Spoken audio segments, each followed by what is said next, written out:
अस्सलाम वालेकुम नाज़रीन, मेहरान टीवी न्यूज़ में भलेकार आऊं आहियां प्रिया गुल। सबका पहिरीं नज़र हेडलाइंस ते। सुप्रीम कोर्ट बानी पीटीआई खे ज़ाती डॉक्टरनि ताईं पहुच जो हुकुम ॾेई छॾियो। पुटनि सां राब्ते लाइ टेलीफोनिक सहूलियत फराहम करण जो बि हुकुम। चीफ जस्टिस जय आफरीदी चयो आहे त हुकूमत सुठे मुंद में आहे। बानी पीटीआई खे ॿारनि सां राब्ते लाइ टेलीफोन जी सहूलियत मिलणु घुरिजे। वो हिन वक़्तु स्टेट कस्टडी में आहे। हिन समय ते समूरनि कैदियुनि खे हिकु जहिड़ी सहूलियतूं मिलणु घुरिजनि। चीफ जस्टिस पंहिंजे रिमार्क्स में वधीक चयो आहे त इहो न चवंदासीं त बानी पीटीआई खे वधीक सहूलियतूं ॾिनियूं वञनि। समूरनि कैदियुनि सां हिकु जहिड़ो सुलूक थियणु घुरिजे। बानी पीटीआई जी भेण अलीमा खान डील वारी ख़बरुनि खे रद्द करे छॾियो। अलीमा खान चयो आहे त बानी पीटीआई जो पैगाम आहे त हू मरी वेंदो पर झुकंदो न। हुन सां सभिनी नाइंसाफ़ी कई आहे। असां अल्टीमेटम ॾेई रहिया आहियूं त बसि हाणे घणो थियो, न रुगो बानी पीटीआई जो इलाज पर कंहिं आज़ादु कयो वञे। पंहिंजे बयान में अलीमा खान वधीक चयो आहे त ॼाणी वाणी बानी पीटीआई जी अखि ज़ाया करण जी कोशिश कई पई वञे। पीटीआई बानी मूजिबि 3 महीननि खां अॻु अख खां न पियो ॾिसे। बानी जेल सुप्रिंटेंडेंट ख़िलाफ़ केस दाख़िल करण जी हिदायत कई आहे। सोशल मीडिया ते डील जो ख़बरूं कूड़ियूं हली रहियूं आहिनि। बांग्लादेश में शेख हसीना वाजिद जी हुकूमत जो तख़्तो ऊंधो करण बाद पहिरियों भेरो आम चूंडो। 50 पार्टियूं मैदान में। बीएनपी ऐं जमायत इस्लामी विच में चोटीअ जो मुक़ाबलो। 300 पार्लियामेंटी सीटुनि लाइ पॉलिंग। 12 करोड़ 70 लख खां वधीक वोटर वोट जो हक़ इस्तेमाल कंदा।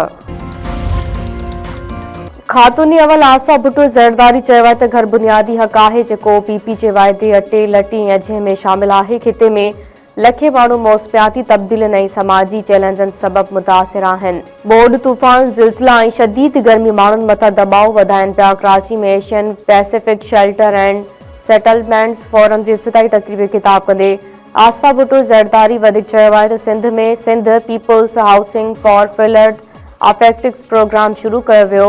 हीउ मंसूबो 15 मिलियन माण्हुनि खे फ़ाइदो पहुचाए रहियो आहे। तक़रीब ख़िताब कंदे वॾे वज़ीर प्रादली शाह चयो आहे त सिंध में बोड मुतासिरनि खे रिकॉर्ड मुदे में घर तामीर करे ॾिना आहिनि। उन सां सिंध दुनिया जो ध्यानु छिकायो। सॼी दुनिया मां माण्हू मनसूबे जी वसत ऐं असर ॾिसण आया। वज़ीर आला पंजाब मरीम नवाज़ चयो आहे त रियासत जो कमु रुगो रोड इमारतूं ऐं स्कूल ठाहिण न आहे। रियासत जो कमु आहे त जिथे कंहिं शहरी खे मदद जी ज़रूरत हुजे उते पहुचे। लाहौर में माज़ूरनि लाइ सेंटर जी इफ़्तिताही तक़रीब ख़िताब कंदे मरीम नवाज़ वधीक चयो आहे त ख़ुसूसी ॿार मुंहिंजे लाइ तमामु ख़ासि ऐं दिलि जे वेझो आहिनि। मुंहिंजी नंढी भेण जो पुटु बि स्पेशल ॿारु आहे। पंजाब में स्पेशल ॿारनि लाइ 7 सेंटर ऑफ एक्सीलेंस क़ाइमु आहिनि। सिंध हुकूमत पारां फायर सेफ्टी कानूननि जी भनकड़ी कंदड़ हाई रिस्क इमारतनि खे सील करण जो फ़ैसिलो। चीफ सेक्रेटरी सिंध आसिफ हैदर शाह जी सदारत हेठि इजलास। सूबे अंदरि फायर सेफ्टी सूरतहाल जो जाइज़ो। चीफ सेक्रेटरी सिंध सैयद आसिफ हैदर शाह चयो आहे त सूबे में 889 इमारतनि खे हाई रिस्क करार ॾिनो पियो आहे जेके इंसानी जाननि ऐं मिल्कियतनि लाइ संगीन ख़तरो आहिनि।